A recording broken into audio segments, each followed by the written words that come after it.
But again, you don't know what you don't know until you know, and you learn to accept that, and then you learn to acknowledge that, and you build from that, and you look at what you've been through. You're like, you know what? Now I know what I can do going forward. Welcome back. Welcome back to another episode of Till the Wheels Fall Off. I'm Matt. I'm Paige. Concluding our 3-part series on anger today. This has been a fun thing. I like these series. I hope that you do too. But anger today, insofar as the anger you feel after you've left a relationship. I think this one kind of trips people up because you would think that after you leave a relationship, what you get is peace and calm and closure, and you can go about your life. You can just carry on and not have to think about this anymore. But that's not the way it works. Generally, it shows up after someone has left, and it is very confusing for the person holding that anger because they don't want to feel angry. Why am I feeling this? What is it trying to tell me? And what the hell do I do with it? In the last episode, it's kind of simple, I guess, compared to this one, because I was around. If you're repairing, I was around to provide that justice and accountability, and it helps people with closure as they look at the point of their anger because they can see a reason to forgive. But what if there is no reason to forgive? What if there's no forgiveness given? What if there's no reason to forgive anybody? What do you do with that? We're going to talk about that today. The anger that you feel on the outside of a relationship. And as it turns out, it is much more about finding meaning and what this journey has taught you over the time that you've experienced it. What do you do with this stuff afterward? And we have experience here, even though we're still together, because this is not the only relationship in our lives that has been affected by these dynamics, as it turns out. So we've got experience here like we do with a lot of the other stuff we talk about, basically everything else we talk about. But these are fun. I do like these series. I've enjoyed breaking things down for people. I think it's really helpful depending on where they are on their journey. So yeah, it's tough to get it all in one episode. It'd be like a 3-hour long episode because we get fan mail all the time. It's like, can you talk about this rather specific instance that I'm going through? This is sort of like bean soup theory. If you know anything about internet lore. Well, what about this? What about this? What about that? What about that? My very unique and specific events. Well, this is what these series kind of cover. And I think it's helpful for people because this does hit a large piece of the pie chart of our listeners, people on the outside of a relationship that are feeling rather angry. I do think that anger is telling you something somewhat different depending on where you are within your life as well. I'd agree with that. And that's why we're discussing it in bits and pieces. Going to be a good one, though. We're going to cover all the different aspects of this, what's going on neurologically. How do you make sense of this? Where does your resolution come from? How do you find closure? What's this anger telling you? What is it trying to teach you? And how do you let it teach you? I think most important. Ooh, that's good. So let's get into it. Hey, thanks to SoberLink, today's sponsor for our show. SoberLink's an awesome tool for rebuilding trust, rebuilding accountability, providing visibility, and the much needed transparency in your relationship. Listen, if you're someone like me, you're in a relationship, you're a couple that listens to this, and alcohol's been problematic for you, let's get serious about doing something about this problem. My guess is that you haven't tried this yet.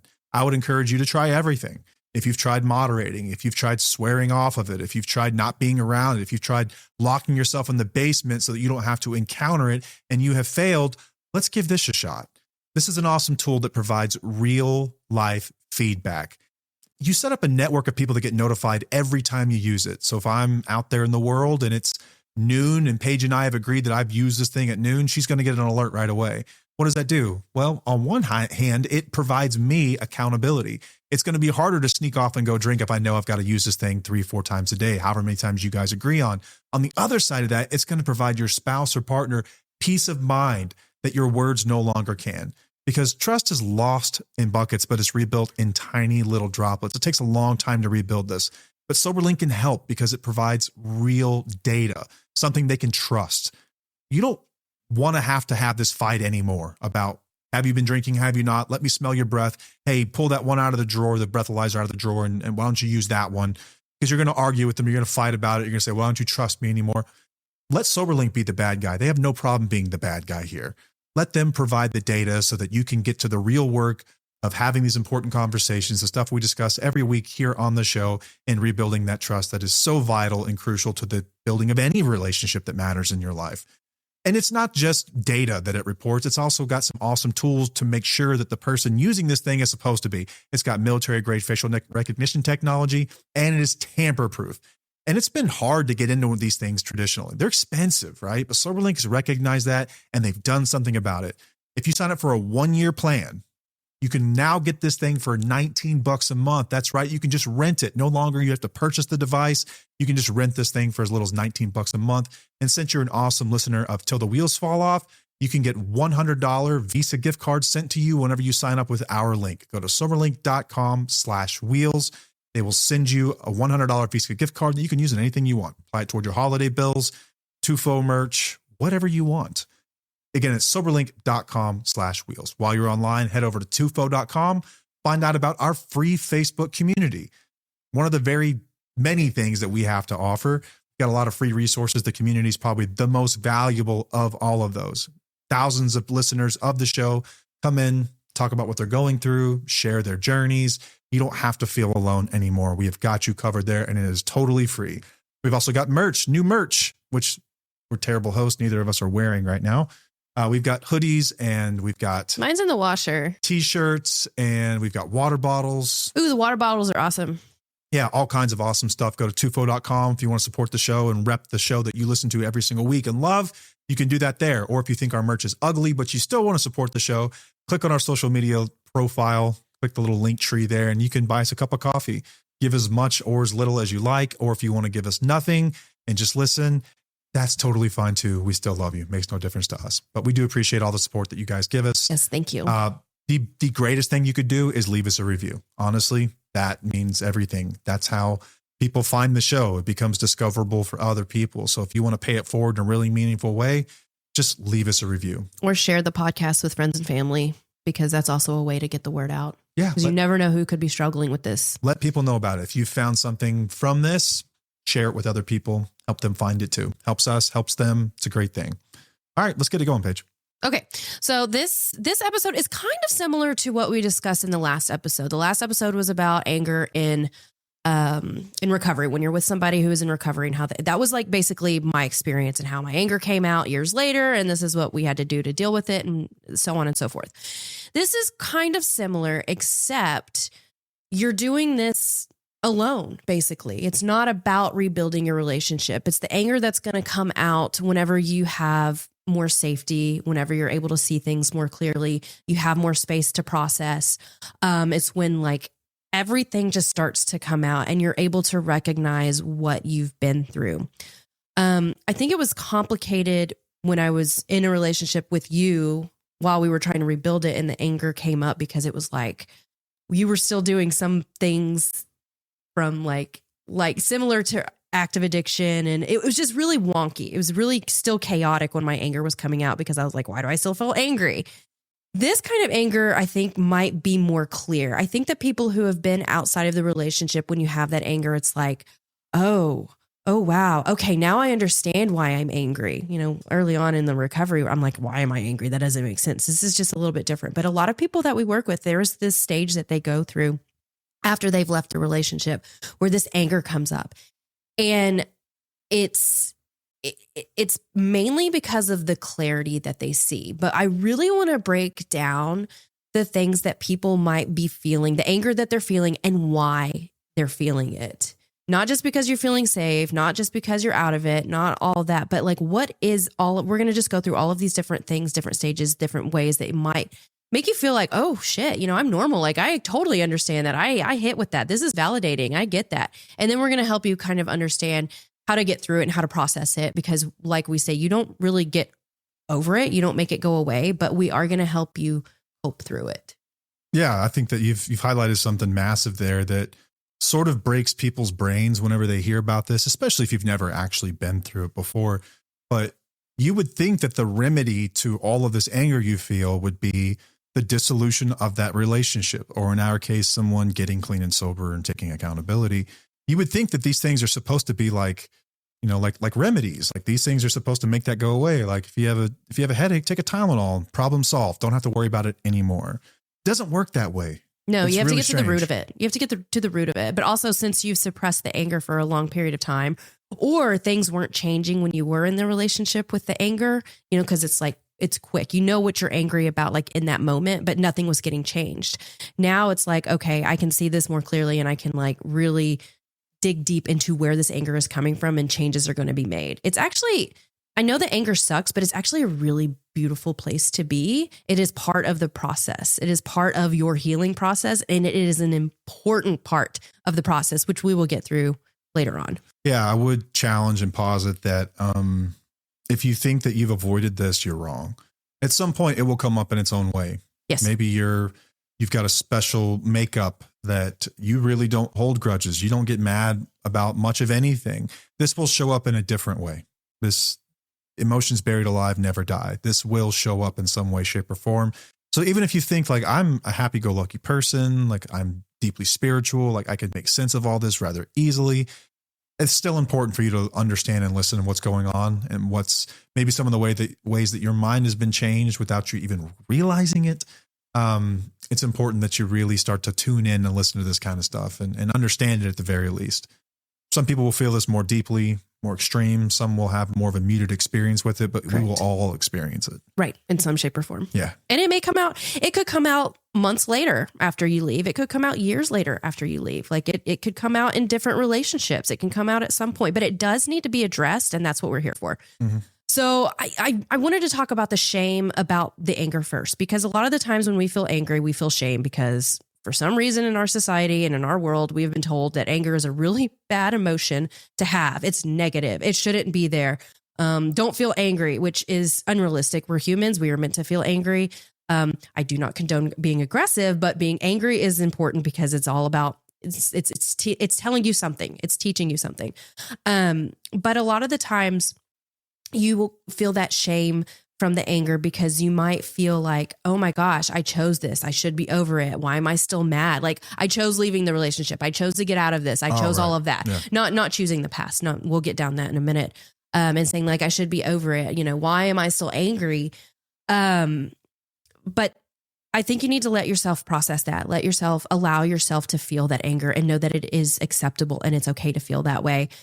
We've been told many times, even in these relationships, like, don't be angry. You can't be angry. It doesn't feel good to be angry. And that's, like Matt says, it's emotions buried alive, never die. And they're going to come out, and they're coming out right now. That's why you're feeling the anger.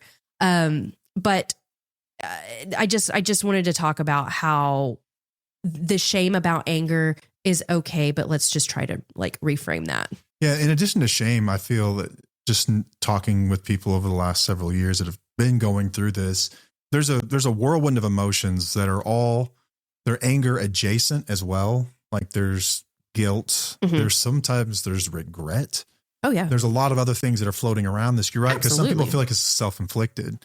Like if I could have just hung out and stuck through it a little more, if I could have just dealt with it a little longer, then I wouldn't be feeling what I'm feeling now, which is that's not correct. You would be feeling it in a different way. We've covered the different ways you experience it. No one gets out of this alive. Yeah. No one gets out of this without feeling the anger. I think it's tough. Sometimes I know I've talked to people that aren't really sure what they feel. And a lot of times it will be grief. And a lot of times it will be regret.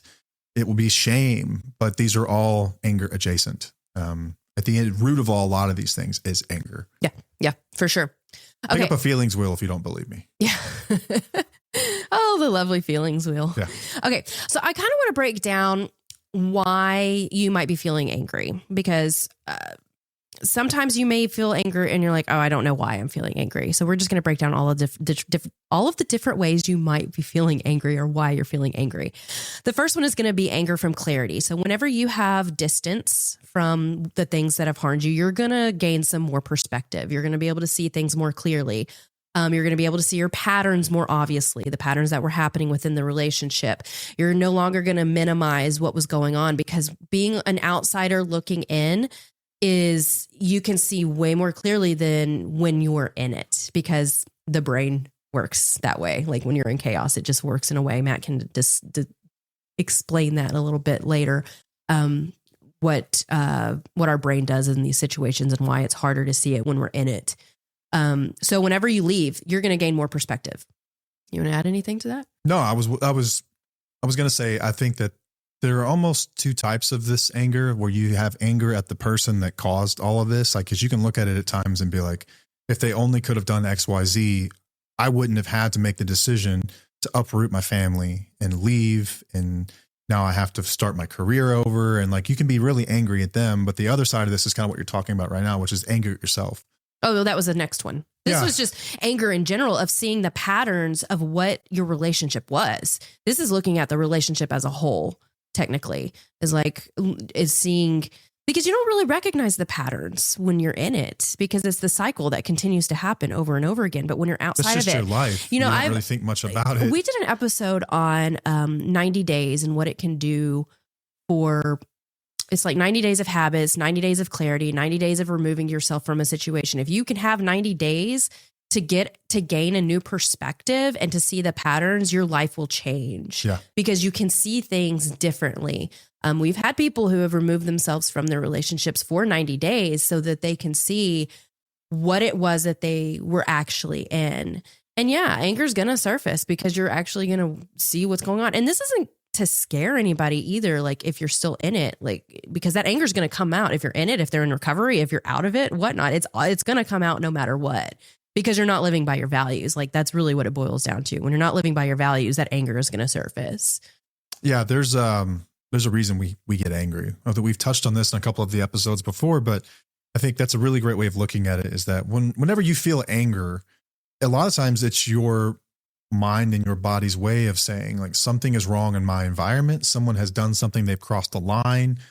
And it's really interesting. Like, if you think about what's the purpose of anger, it's a mobilizing emotion. It's supposed to drive us to action. Yep, sometimes this can be action in confronting someone else who has wronged us.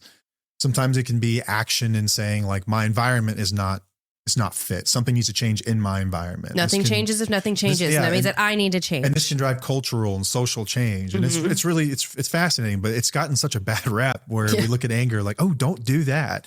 And I think I talked about this before.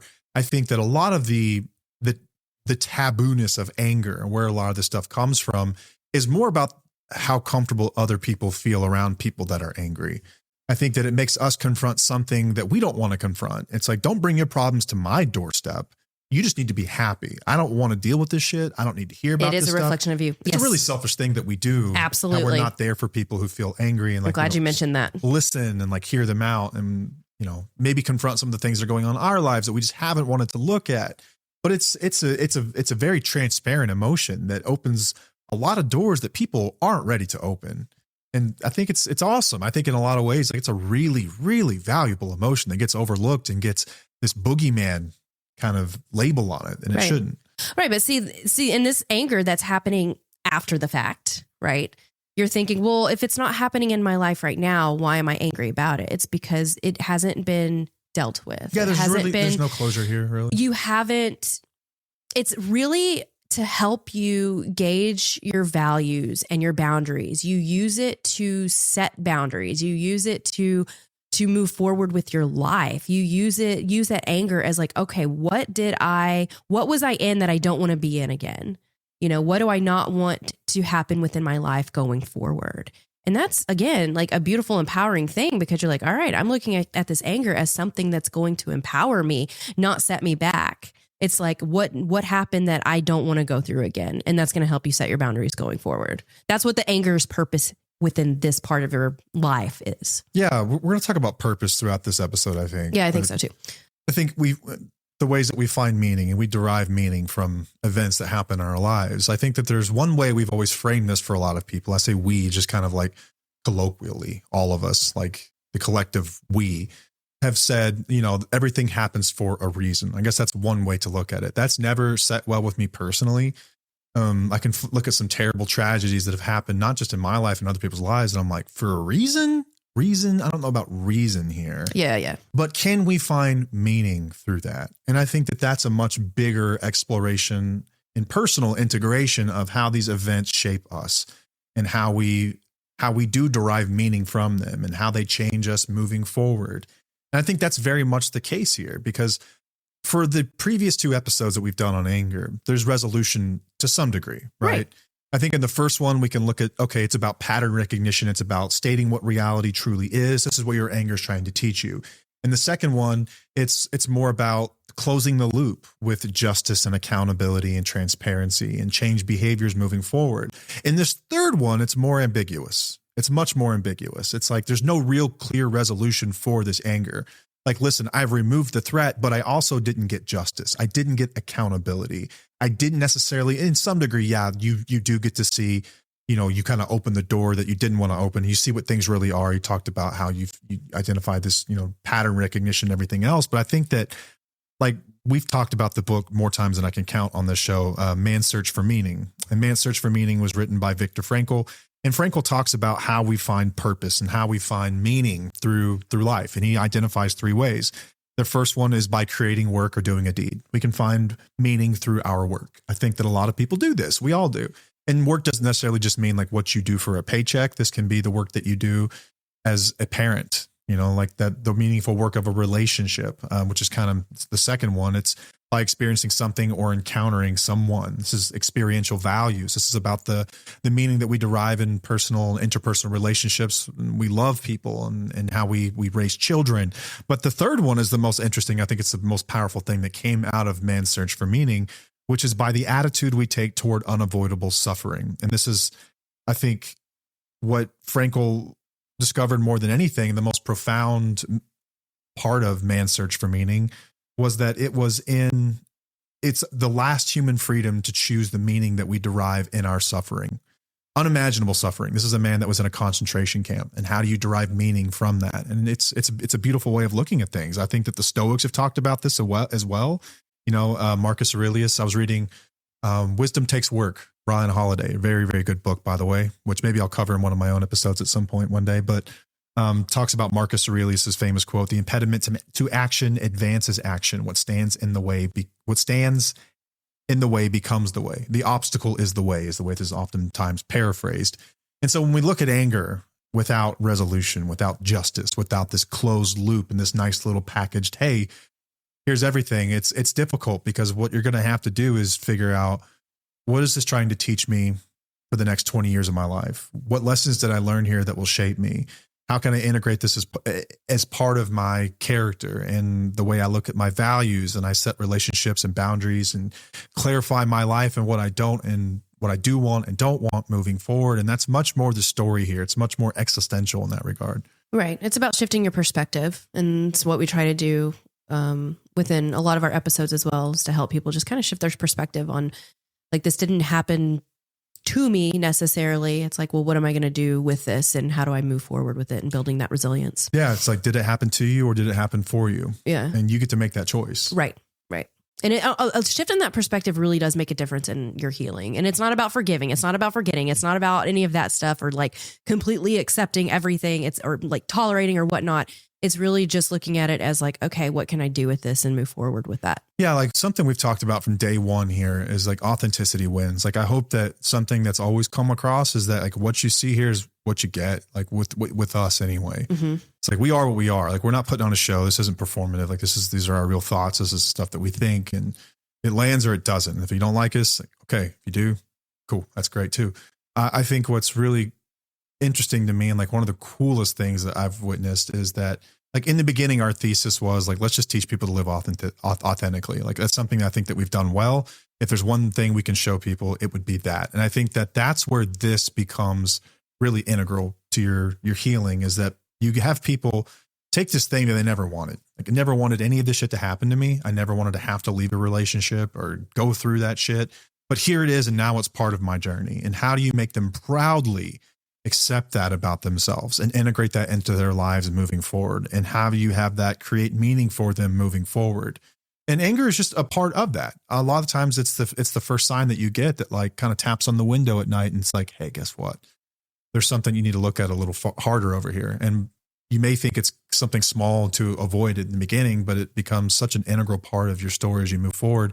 And this will become part of your story. This will become part of the story that shapes you and shapes the way that you show up in relationships moving forward, shapes the way that you parent, shapes everything. And this is you. Authentically, this is you. And I think that the sooner you accept that, the better off you'll be. Yeah. But I understand why you would fight it. I understand why no one wants this to be their reality, and why some people will run the other direction as far as they can. But what they'll find is this thing just follows you. It will never stop. Yeah. But I think that's also part of the process, is to fight it just a little bit. Yeah. You know, you can't just like automatically accept it. It doesn't work that way. Some people have an easier time than others. And they do. I've always wanted to know, like, what is that I think some people just have, I don't know, maybe just higher agreeableness. Like they're more willing to accept kind of life as it comes. And there are others that, like me, kind of row against the tide a little bit fucking harder. Like, no, you're not taking me over there. I think we both do that. We're both pretty fucking stubborn, babe. But I think that there's some people I've watched just like, man, just with such class and dignity, like accept this and like walk forward with it. I'm like, it's admirable when I see that happen. And then there are people like me that go kicking and screaming. Yeah. I think that no matter what, you'll end up in the same place. Yeah. Just how hard do you want to make it on yourself, I suppose. Yeah, I guess so. Okay. I'm going to go back to all the ways that why we might be angry. No, that was great. I think we were going to discuss that anyway. Another thing that might pop up is that you might be angry at yourself for staying as long as you did, for excusing the behavior as long as you did, for hoping for as long as you did, for tolerating, for allowing. That's just not, I know that this is part of the process. And you know how we talk about how like shame is fuel for addicts, sure, whatnot. I believe that for us as well, is that whenever we do feel that way, when we have that anger, when we have that shame, it's like, ooh, okay, well now I know what I don't want to do again. And that's what's going to help me push forward into it. And it's also, I also have to tell myself, I don't know what I didn't know. Like a lot of the times we didn't know what we didn't know back then. There are a lot of programs out there that, teach people how to tolerate certain things within a marriage, and they stay a lot longer than they, in my opinion, should be staying. So then when they come across us, who's speaking on something completely different and telling you it's okay to leave a situation that's harmful, there will be a little bit of shame that comes from that, because you're looking in the past and you're like, oh my gosh, I actually did. I'm seeing all these patterns. I'm seeing more clearly. I'm recognizing what I stuck around in. I put my children in these situations, but again, you don't know what you don't know until you know, and you learn to accept that. And then you learn to acknowledge that, and you build from that, and you look at what you've been through. You're like, you know what? Now I know what I can do going forward. And that's the empowering piece of it. It's not being stuck in that shame spiral. It's not being like, oh my gosh, I can't believe I did that. You can have that feeling, but then what are you going to do with that feeling? That's what's important. Yeah. And there's not a whole lot of them, but there are some just like bullies on the internet, and maybe even in your life. I find that oftentimes the biggest impediment to women like coming out the other side of this are other women who shame them for going through it in the first place. I've seen this a lot. I've seen like mean girl energy in comment sections and stuff like that. I'm sure that men do this just the same. I just see more of it because this is our audience, but shaming you for not knowing in the first place. It's like, what the fuck? As if we all come stock with this, like this software, the same software. I didn't choose this life. Where it's like, I was, yeah, you know what? If we want to roll back, it would have been really nice if I had recognized this right off the bat, put up boundaries, like gotten out of this before I was stuck in it for 30 years, whatever else. But there are people out there who are really big assholes about that. And I think that there's a lot of shame, and it makes people really timid to come out and talk about it, because there are those people out there who are just assholes. And if you come across those people, just block them. That's the best thing you can do is delete and block. Yeah. Bye.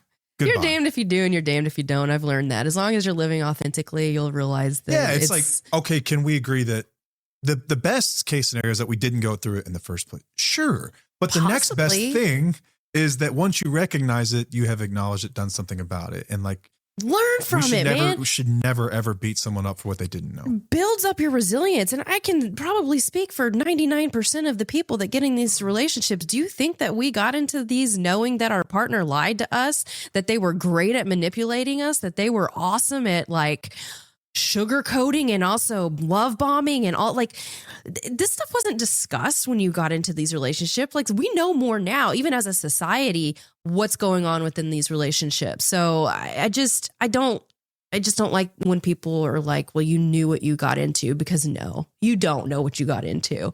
It's not like people chose to go down this path. Y'all are really fucking good at what you do, and you know this. Yeah. I think that there are fewer of these people than there probably were 15 years ago, but they're still out there. Oh yeah, for sure. Don't get me wrong. And I know that keeps some people from coming forward, because you don't want to have someone rub your face in the mess on the floor and say, I told you so, you should have known better, whatever. Yeah. And that's why I don't like to use the word tolerate or allowed, even though we say it a lot. I can't really figure out how to say it in a way that, I don't know, is more meaningful or makes more sense. And maybe you and I can have a discussion on this, because it's not like I allowed you to do these things or I tolerated it. It was just, it was there, it was chaotic. It was crazy. I think tolerate's maybe more fair than allow. You think? Yeah. I think once you know, then what else do you call it other than tolerate? Okay. Once you know, yes, it would be tolerating. I agree with that. But I didn't know this stuff back then. Before you know, it is what it is. It's manipulation. Right. It's lying. It's someone being deceitful. And it's intended for you not to know. All the actions are designed so that you don't know.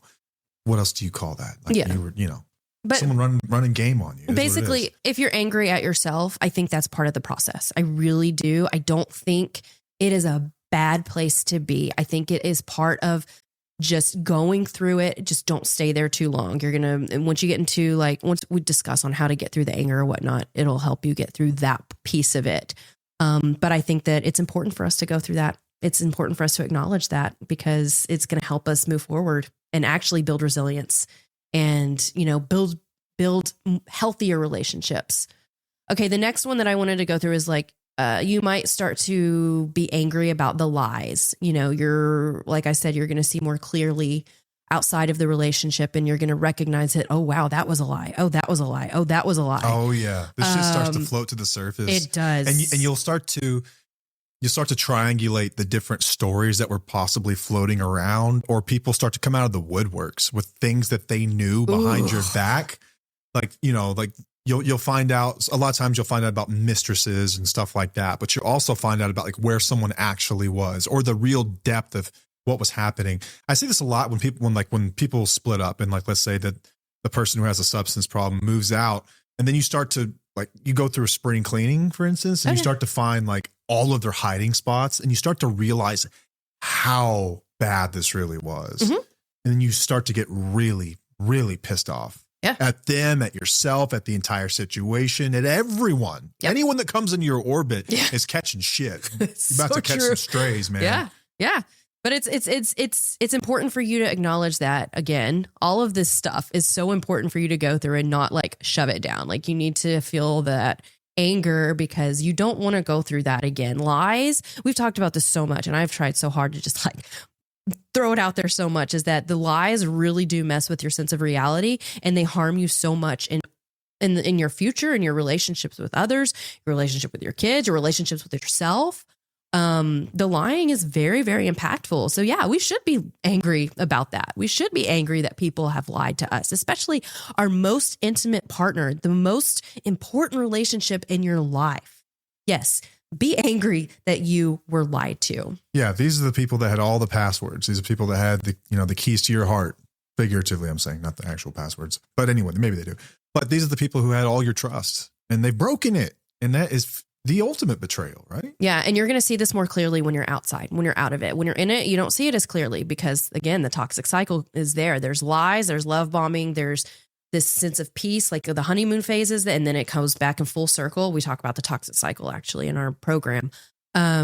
And it's very, very hard to see when you're in it. So when you're outside of it, I didn't recognize all of the lies and all of the shit that was going down until many years later. And that's when the anger really, really hit. So if you're getting out of the relationship, you're going to start seeing a lot of this stuff way more clearly, and it's going to hit you a lot harder. Yeah. People are really good at managing chaos. What looks like chaos to outsiders, for instance, but to you is a fucking Thursday. It's your normalcy. It's just normal. And you minimize it. Think about it if you've ever taken a hiatus from work, or maybe you have taken a break from a really tough relationship. I have a very toxic relationship with my career and some other people around my life. And I've taken space away. It's not until you're away for at least a month that you go, oh, fuck, this is really bad, huh? And then everyone around you is like, yeah, I told you so. I've been telling you this, this is crazy. And then you realize that you go, that motherfucker, holy shit, they've been taking advantage of me. They've been doing this. They've been saying this shit. This is not normal. And you have this this epiphany all of a sudden. Yeah. And it's just, you feel fucking rage. You're like, holy shit, they've been taking advantage of me knowingly. I've been dealing with it without even recognizing it, just because I'm just trying to manage the day to day around here.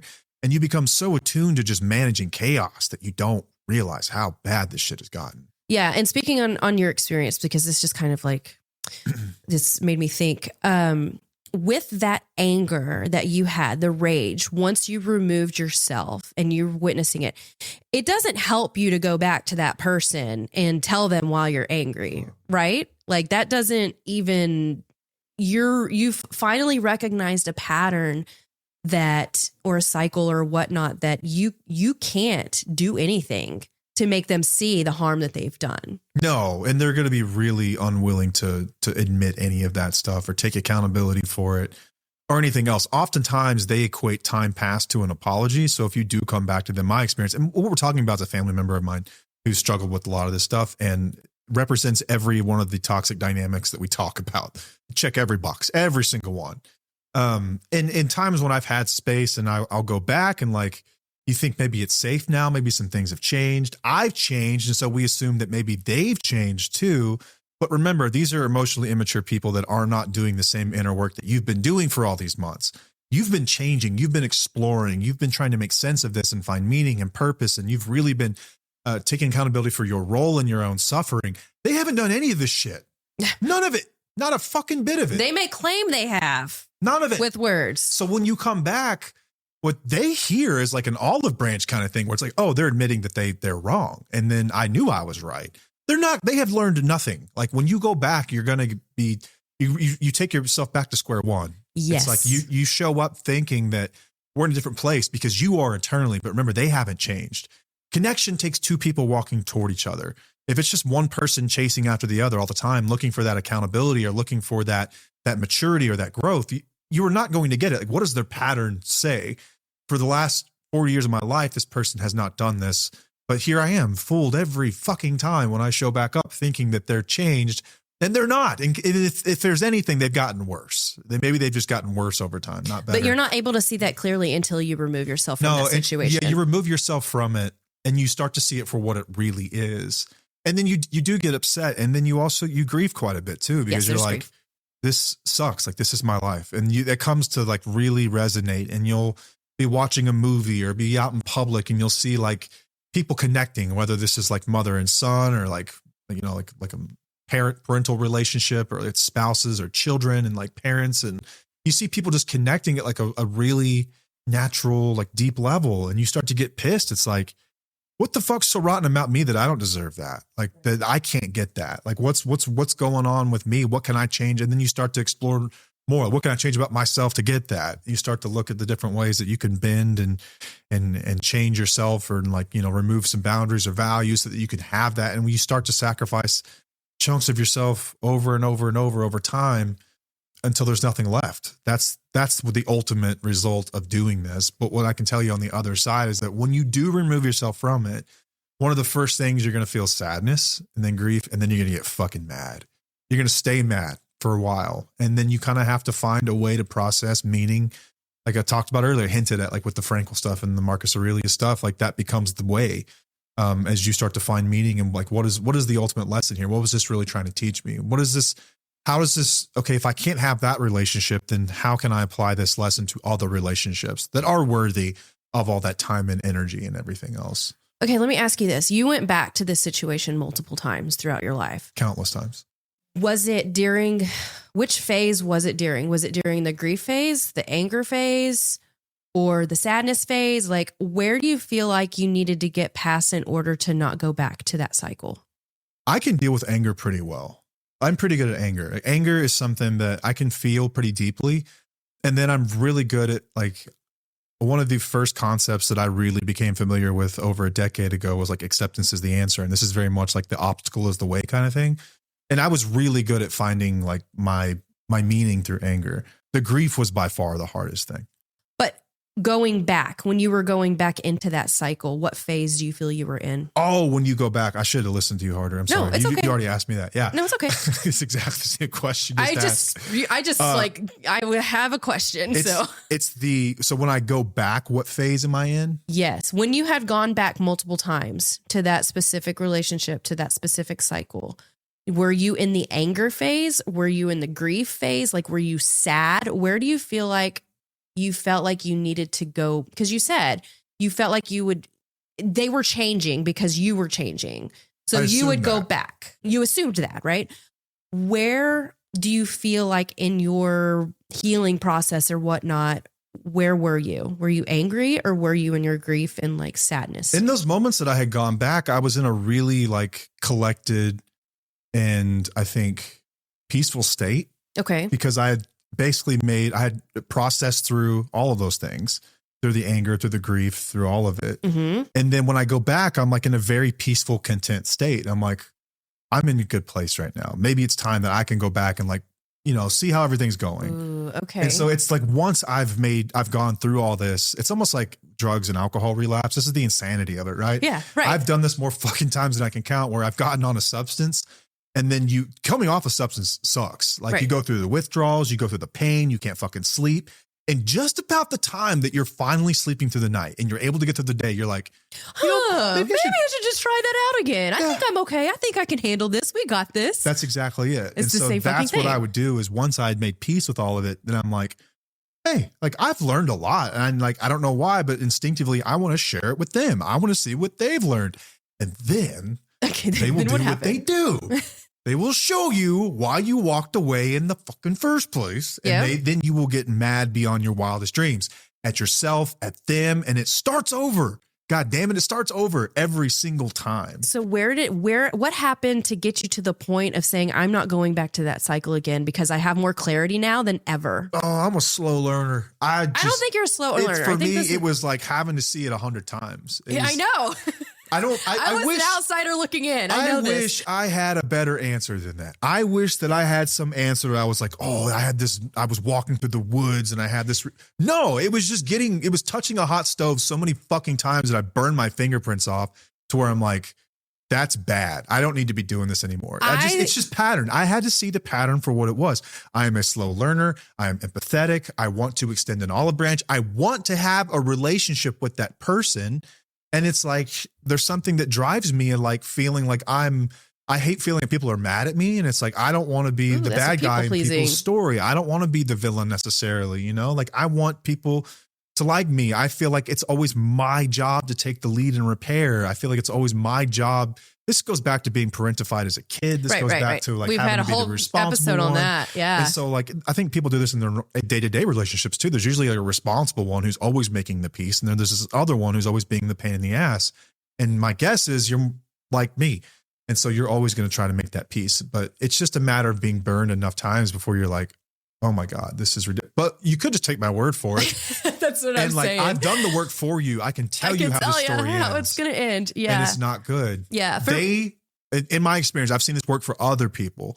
They will reach out when there's actual change. You won't have to do this anymore. They will generally reach out. Yeah, but also you have to be very wary of that, I don't think that's real change. That's manipulative. You will see it, and maybe reaching out is not the right word. You'll see it. Like, you'll know change when you see it. And I think that people have asked me that in so many roundabout ways over the years, in comments and emails and stuff like that. Like, how do you know when it's real? You'll just know. Like, you really do know in your gut and in your core. And you will also know because you've seen the performative versions of it before. If you're anything like me, you've seen the fake versions of this more times than you can count. You'll know when it's real. Like, you'll know. But you won't have any doubt. Right. And so I'm going to ask you these questions probably a year from now. I think that you will have much more clarity than what you would have now. Probably. I know we just went off on a complete different tangent. Well, this is the first-hand experience. Like, we always talk about, we have experience. Like, it would, like, we have to show you what, like, we know. Yeah. Like, this is this experience we're talking about. Like, I've been through this same thing with people. And for me, like, when it comes to closure and accountability and all that, just removing myself was enough closure and accountability that I needed, because I didn't want to be surrounded by people who completely went against my values. I'm not going to sit there and chase that accountability and that closure. Like, it was enough for me to just remove myself to move on and not get myself back into that cycle, because Yeah. I know me getting myself back into that cycle is not healthy for anybody. So I stopped it long before Matt did. Obviously different dynamics and different relationships, but it was still easier for me to just cut loose and say like, all right, this is just it. And I'm going to accept it for what it is and move forward. But I did go through grieving too. I went through sadness. I went through anger. I went through all those things. The only difference is that I didn't go back, because I was like, I'm not going to go back, because I don't believe that. I mean, I did like many years ago, but I didn't do it multiple times. I will say this though. You asked me like, how did you know? When did you know that like this wasn't going to get better or something? Right. Like I didn't have some like magical moment, but then I thought about it. There kind of was like, I have encouraged people on the show. I'm on the record saying this, like turn over every stone. I don't think that at the first sign of a problem in a relationship, you walk away from a relationship. I don't think that's how great relationships are built. They're built through getting through difficult times, perseverance. And maybe there's something to be said about the generation of today that are just now coming into families and marriage and things like that could use a little more of that. Yes. But the problem with lessons like this is that the people that need to hear that won't hear it. And the people that don't need to hear it, take it straight to fucking heart. And so what I did was I had like these ideas in my mind. It was like, I could see how the movie was like playing out. And it was like, we would have a blow up. I would distance myself. And it's like, well, we haven't tried this. We haven't tried really sitting down and like truly talking about the problem. I haven't approached it in this way, like having a real honest conversation, owning my part. And then it was like therapy was a big one. So it's like, oh, let's go sit down with like an impartial third party, a therapist, because I know what I've seen and like, but maybe I'm being biased. I remember sitting in a therapy session and them like breaking every rule in therapy and in accountability and everything else, and like giving someone the chance to tell the truth and having them just completely lie. And it was like, at that moment, I was like, you know what? Fuck them. Like, there's no way this is ever going to work. But there were moments in those sessions where accountability had been taking place. There was one where you were like, yeah, a little bit. I'm like, look, there's something happening here. And then I'm like, okay. And then the shoe dropped. So, yeah, they feed you a little bit of table scraps to make you feel that's good. what makes it so complicated. But you will have moments like that if you're willing to look at them and see them, that will come up. So maybe this happens in a mediation or in court, or maybe this happens in therapy or something like that. But like, people will show you what they're made of in those moments. Yeah. But being out of it and is going to help you see things a lot more clearly than when you're in it. We just know that from experience on this part, and like with our relationship and other relationships. If you're still in it, again, you have become really, really good at, habituation and like making sense of this. This is just this is a Thursday for you. This is just another day of the week. It's not, guys. It's not. It's going to come out eventually. So with distance, you'll really get the clarity that you desire, and it will actually help keep you safe in the long run from going back to those sorts of situations that have. That's really what that's about. Yeah. Like you'll see them for what they really are. Like I've done this like with my job too, like stepping away for like taking a month off or something. And I'm like, I really need to resign. Like this job is not good. Yeah. Like this is a bad situation for me. Like this is not good. I hate this. Can't stand this shit. And then it's like, you have those moments where like, I gotta like do something about this. And then what happens is your pain tolerance kills me sometimes. Well, see, there was this concept like we've talked about on the show a lot, but someone put it into I think packaged it perfectly and beautifully. Chris Williamson talks about the region beta paradox. I think we did an episode on region beta paradox, where it's people could be in a situation like a relationship that's like, maybe they're not abusive, like physically abusive, and it's not terrible, but you're also not like happy or really in love. You're sort of just there. You're kind of just in those relationships. It would actually be a good thing to be in a worse situation, because that would give you the escape velocity to get out of that environment and into something that's truly good for you. Mm-hmm. You do the same things with jobs. Maybe you work a career that's not like terrible, like you're able to live a okay life, but it's certainly, there's no upward mobility. It's not what you really want to be doing. It would actually be a good thing for you to lose your job, because that would create pain that would cause you to jump. There's also what's called the inverse region beta paradox. And this is for people who have the special mental makeup. Maybe you're like me, where you have such a high fucking pain tolerance. There is no such event. There is no such thing that would drive the pain that would cause you to want to do something different.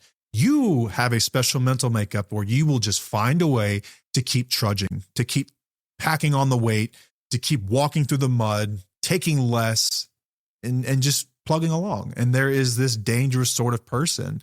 And this is people who find themselves in these relationships who carry a massive load. I was going to say that I think that this has a lot to do with upbringing as well, and the family dynamics that you were raised in, where it was normal to be in chaos and normal to be in this type of, dysfunction, to where you learn that this is what was normal. So you just push through whatever the hell comes your way instead of making decisions that you know that might actually benefit you more and like are based on your values and what you want in life. Right. And this is where I think that, like, with our listeners, like, even though like you're the star, like you're like them, like you're the woman of the show, I think I have more in common with them when it comes to this particular I think you thing, do because too. you have a very low tolerance for bullshit. I do. And have a very high tolerance for bullshit. Correct. I don't know. I know you always say I'm the star of the show, but honestly, I think that you relate to a lot of listeners more than I do when it comes to that specific thing, because I really do. I've always talked about like strike three or out. Like I've always been pretty high on my standards and my boundaries and things like that, where it's like, I don't want to be a part of that shit. I ain't playing that shit. And you will definitely turn over every stone until you are like blue in the face. And I'm just like, we don't have to do that. You don't have to do that. As long as you're living by the way you want to live and by your values and being authentic, you don't have to go through all of that shit and all of that pain to become resilient. You can make decisions. You do have options, you know? Yeah. And I think that one day you're going to be able, but I do think that the things that you've gone through have definitely built up your resilience and have made you really strong. And like, I don't fault you for the high pain tolerance. I think it's actually pretty incredible, but maybe that's why we work, is that we find that middle ground on how what's tolerable and what's not. Depending on how you use it, it can be a feature or it can be a bug. In this situation with like region beta paradox, like it can be a bug where you can stay in that pain for so fucking long that you sort of lose parts of yourself, and you kind of lose your motivation for things. You lose that light in you that makes you who you are, and you lose kind of your optimism. And so if the cure for region beta in a normal person is more pain, does that hold true then that the inverse of that is more pleasure and it's more time away? And that's where we talk about the importance of this distance, where it's once you have that distance and you begin to feel what peace actually is, that you go, oh, fuck, it didn't have to be that hard, did it? Like, I've been making this way harder on myself than I had to be. Right. And it doesn't mean that you completely get rid of that part of yourself that is able to carry that too, because there are times when that becomes so valuable. Like I've said this about people in addiction too, and I think it's true of spouses and partners that have to deal with addicts, is that you develop an incredibly high pain tolerance.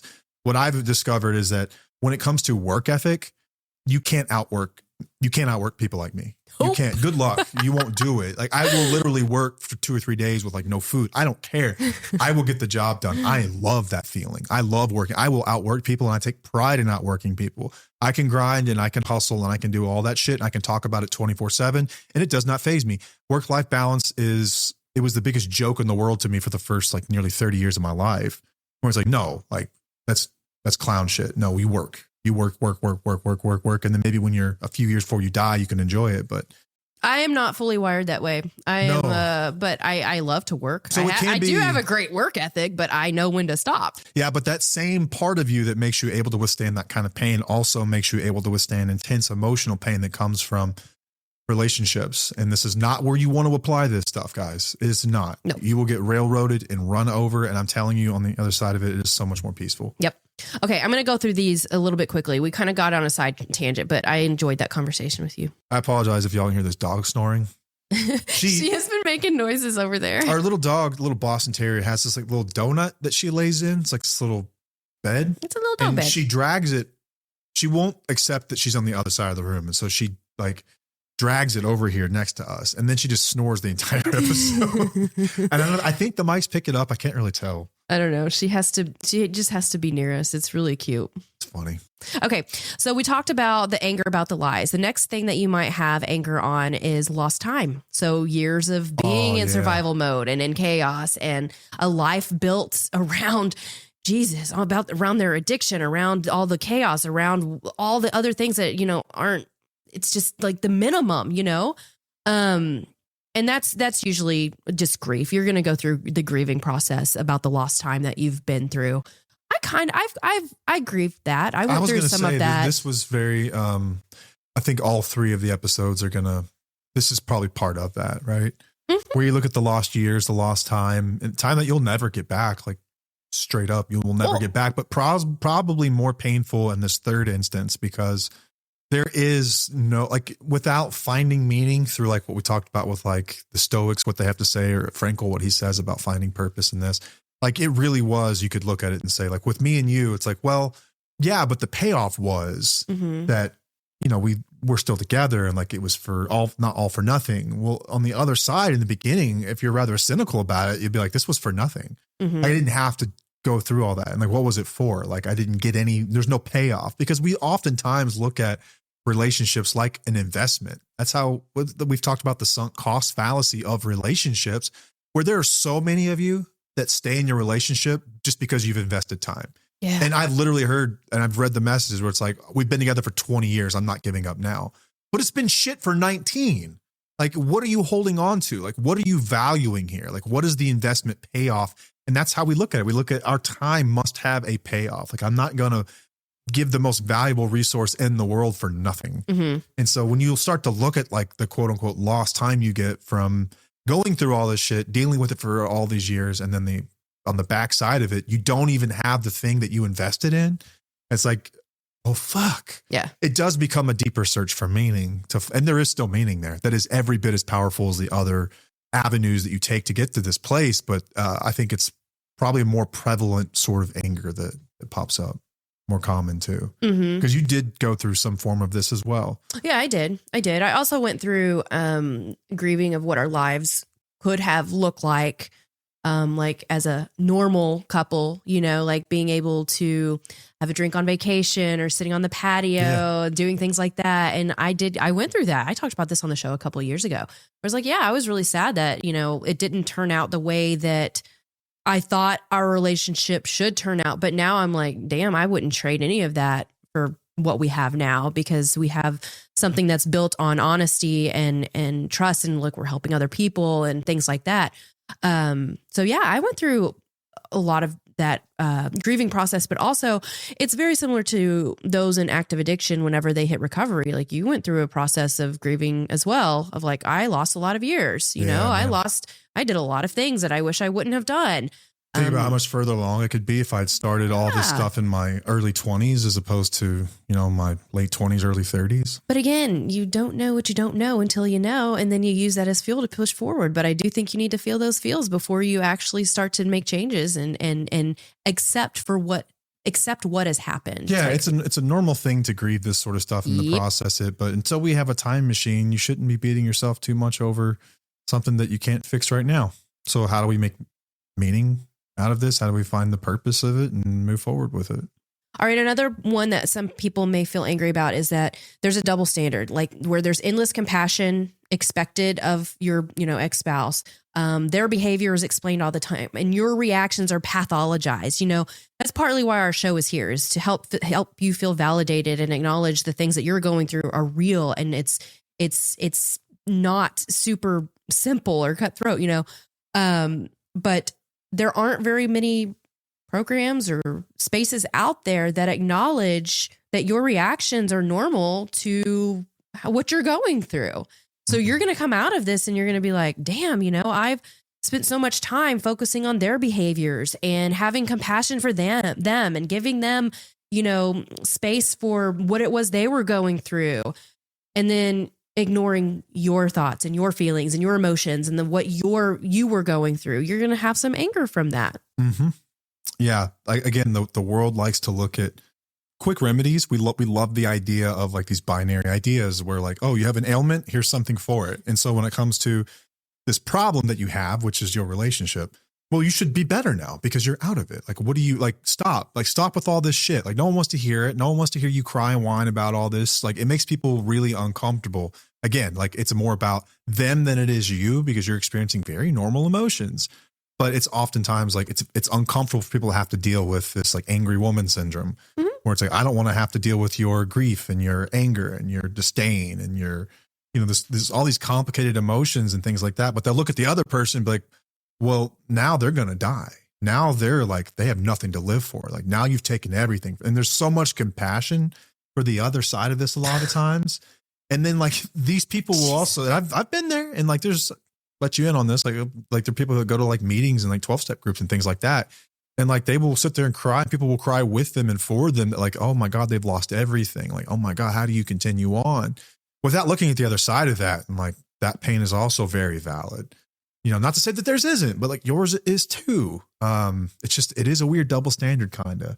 I think it's crazy that self-preservation is not accepted. I think that we like to think that the person who got out of the relationship got their remedy. Like, oh, well, you've got closure. No, you don't. It's like, you don't.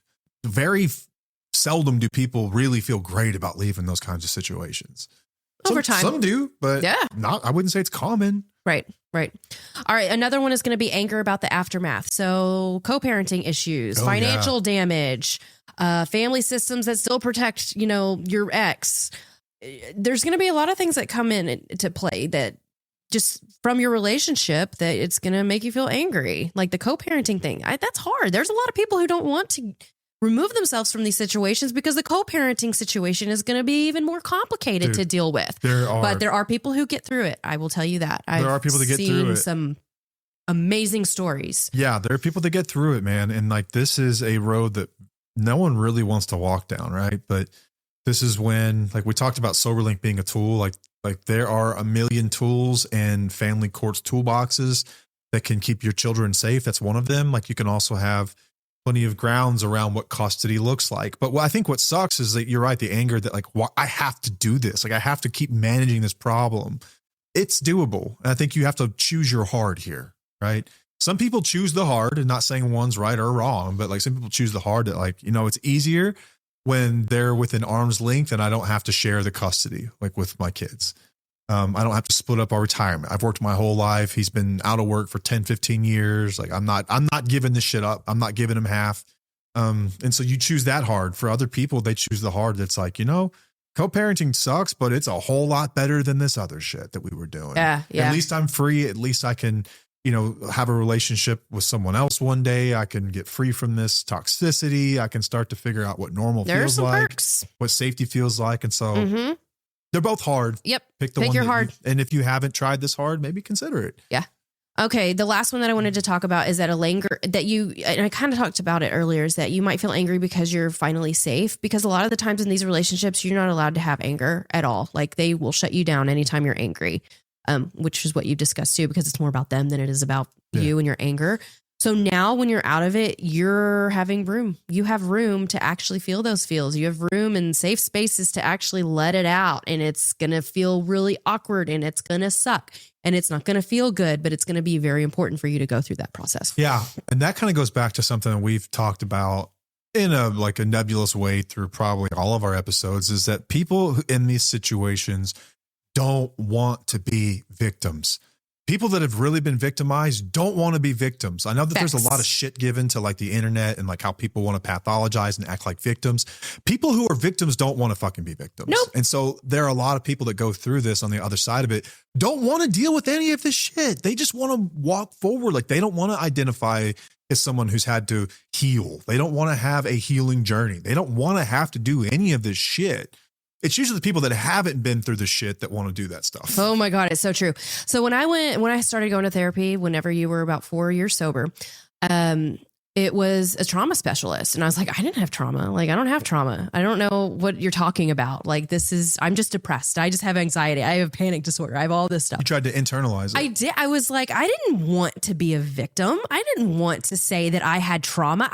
Even saying it now, I mean, it's fine now because I'm like, okay, yeah, this is what I went through and it's important to name it.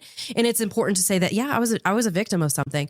But it's not something that I wanted. It made me feel very like icky. It made me feel like, why was I in this position? Like I didn't want to feel that way. But once I started dealing with it, naming it, recognizing it for what it is, seeing reality, that's when the freedom started to come out. That's when it's like, oh, damn, like that actually really did happen. What am I going to do about it? I don't stop there. And that's what I feel with a lot of people that are within our program and that are listeners. It's like, they don't stop at that. They don't want to be victims. They don't want to have that label on them. No. It's like, yeah, I know it's trauma. It's been hard. I know that I need to name it and the shit that I've been through, but they are so fucking strong and amazing. They're like, what am I going to do with it? How am I going to change this? What am I going to use it as fuel for? What is it teaching me? What are these lessons that I'm learning? And they're feeling the feels and they're processing and they're learning and they're just naming it for what it is. And that's important. But like we had somebody commented on one of your things recently about trauma and how it's been thrown out a lot. And we've been very big on that. Like we know that trauma's been thrown out a lot, but like you said, those who have actually been traumatized don't really want to call it trauma. Like it's really challenging for us to even put it into words that way. Yeah. You don't want to identify as someone that's dealt with that. Like a lot of times it's the people who haven't been as affected that give this stuff a bad name. Like I've got a friend that did several tours in Iraq and Afghanistan, and doesn't talk about this shit. And I asked him, like we had, late one night, we're on one of our guide trips and I was talking to him about like VFWs, like what goes on at those places. Is it just guys reminiscing about the things they've been through? He was like, man, what's funny is that people who have actually like been through the shit don't want to talk about going through the shit. They don't want to deal with it. They don't want to talk about it. They don't like people who have really been in tough situations don't like to identify someone who is affected by that kind of thing.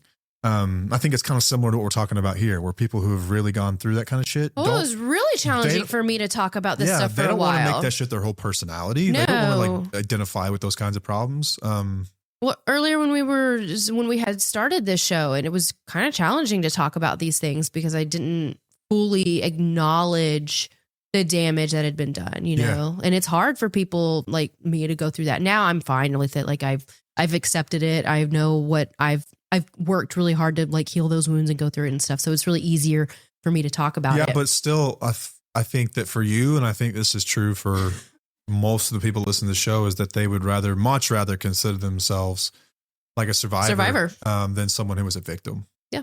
But we have to name it. We have to be honest with what has been going on, and that's part of the freedom is to actually accept that and acknowledge it and like move forward with it without minimizing it. Right. I was great at minimizing that shit. Okay. So how do you move through this anger? What do we do to get through it? How do we've talked about why we're angry. We've kind of gone off track a little bit. We've talked about, the accountability trap. We talked about that earlier. And so I just kind of want to talk about real quick, how do you get through it? What do we do? It's basically what I just said about acknowledging it. Don't just suppress it, let it out. Don't stay in it too long. Let that anger clarify your values. Let it tell you something. Recognize what you are angry about and what you don't want to deal with going forward. Learn how to trust yourself again. That's like the main goal, is to learn to trust yourself again so that you can understand what boundaries to put up or how you're going to live by your values or whatnot. And turning that anger into boundaries and into standards, like that it's telling you something. We always talk about how anger is there to tell you something. It's like a compass. It's telling you how to move. And it's telling you which values are being violated. And that's an empowering process. Yeah, I think the first thing that you need is stabilization. And that generally involves space away from that situation as well. You're going to need some time and space away to really begin to gather kind of the reality and the understanding of what took place. We talk about self-care here a lot. And part of what self-care really is, it's about creating predictable routines in your life. And this is reestablishing safety. Go listen to my last Mindset Monday. I talked about the different parts of the brain that are affected in betrayal trauma. I talked about the hippocampal dysfunction or dysregulation. We talked about the amygdala. We talked about polyvagal nervous system rewiring and all this stuff that really is measurably changed in people who have dealt with this kind of stuff. That stuff needs time and space away from those events that caused it in order to stabilize. Mm-hmm. And so you have to reduce your exposure to chaos, create predictable routines, simplify your life and get back to basics. Start to exercise, eat healthy, take care of yourself again, start to, make your bed in the mornings and do all the basic normal stuff that you would need to do on day one. Like you have to hit all of those categories: the emotional, physical, mental, environmental, spiritual support, community. Yeah. All of those categories of self-care. You need to get back to the basics and start to care for yourself again and create predictable routines in your life to start to create that safety. And then I think that we also have, reality validation, which is what I hope that you get here. I hope that you get this from the people that you choose to be part of this with you, whether that's a therapist or a coach or, maybe a spiritual guide of some kind, or if it's working through our course, Reclaiming You. That's kind of what Reclaiming You really does. Like when it comes to reality validation, that's one of the biggest things we do. We've got this acronym that we call VEER.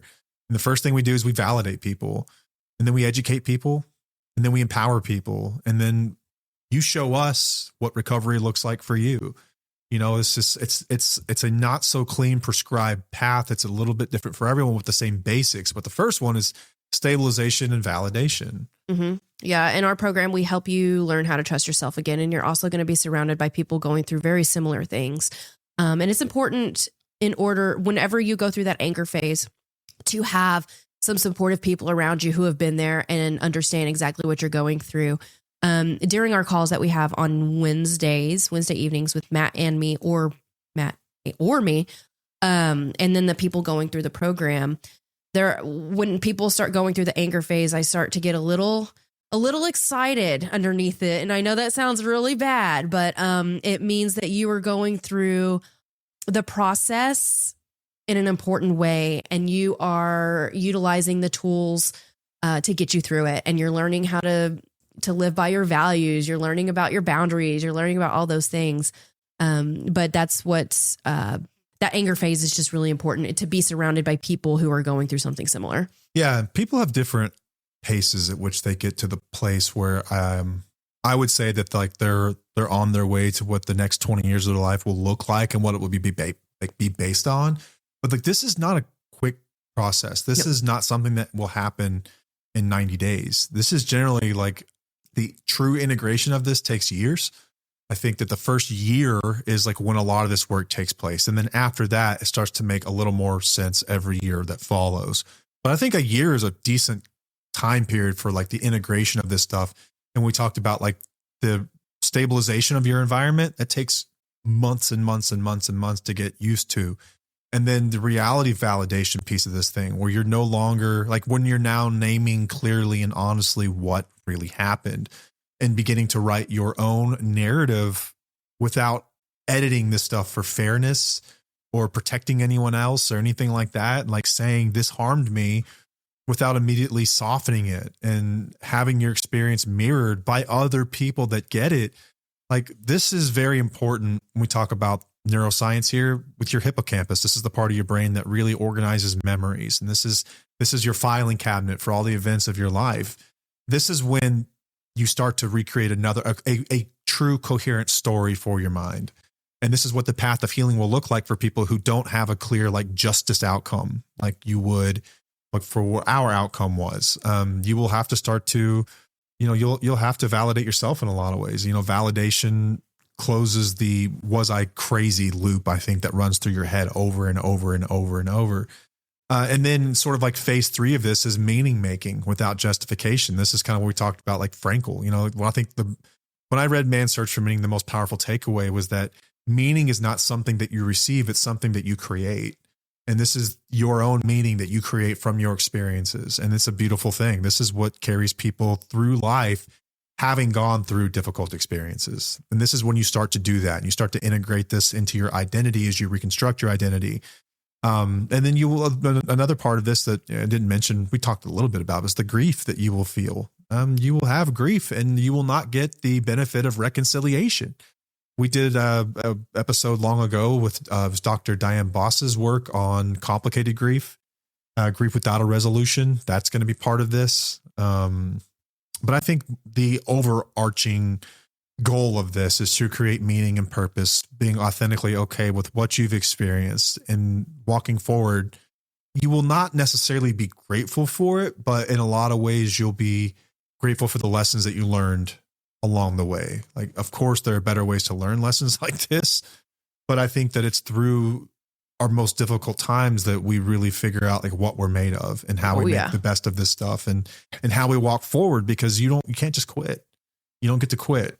How do you let go and how do you walk forward? You make meaning of it. And that's what this process really is for people who are never going to get a happily ever after. And they have this, this void that kind of hangs out in front of them. It's tough, man. It's really tough. And we empathize wholly and fully with people that go through this. Wasn't our outcome. And in the beginning, I think we felt guilty that we had a show that talked about this kind of stuff, even though we hadn't been there before. but no one else is talking about this shit. Someone's got to.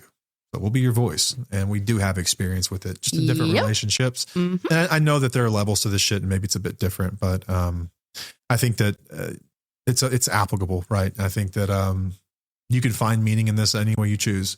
And I hope that you do take little bits and pieces from the show and things you learn elsewhere, and you start to really integrate the stuff in your life, and you can walk forward and you can find sense and purpose and meaning in all of this shit. And it doesn't just wreck you and destroy you for the next, 20, 30 years of your life, and that you're able to be happy again. You can eventually get to there. I think you need to go through all of this first before you get there, though. Yeah. Some people try to shortcut it. Some people will start to try to date after, 3 weeks of this shit. And like, it's not going to end well. It's not. Like, go for it.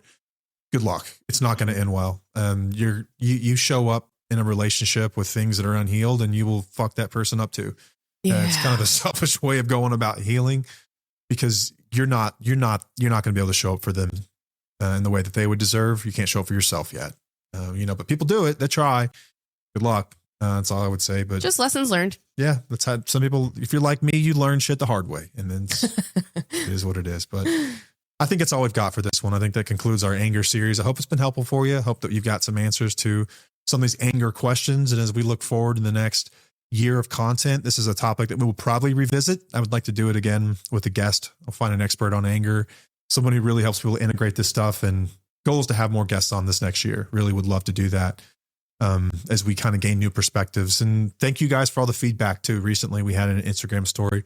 What did you guys really take away from this last year? Like, what did you like? I don't think we asked what they didn't like, but a lot of people did tell us anyway. It's just the joy of social media. But we appreciate all the feedback, really. Like the good, bad, the ugly, everything. Like, appreciate you guys. I wanted to know how people found us so that we could create some content to help others find us, because I want to know what information and content like really resonated with them. I asked it in our community as well. Yeah. Thank you guys for all the feedback. Thank you for the support. Thank you. We really appreciate it for us. We're just getting started. That's the way I say it. We're just getting started. And my word of the year next year is authenticity, which is so funny because we started this. That was the first word. We started our entire, our group, our community, when we first started it. The name of it, I think Authenticity Wins is what we have on our banner. Authenticity has always been a thing. But like, I felt like I kind of I don't feel like I was 100% fully authentic. I don't think anybody is like fully 100% authentic, I guess. I think you're always going to self-censor to some degree. You're always going to bend to what you think people want to see, especially whenever you're in a position like we're in, where you become the voice of a movement, really. Correct. And you're responsible for so many people and like what they take away and what they hear. You have to be prudent. You have to be responsible for the content that you deliver, and not just doing it from a biased perspective. And in some ways it does prevent you from being truly yourself and saying the shit you really think. And you do find yourself self-censoring a little more than you otherwise would, because you do have a responsibility and a duty to educate people that come here to you without knowing. Like, we're not trying to fuck anyone up. Right. But see, like, my personality, technically, I'm a pretty blunt and direct person.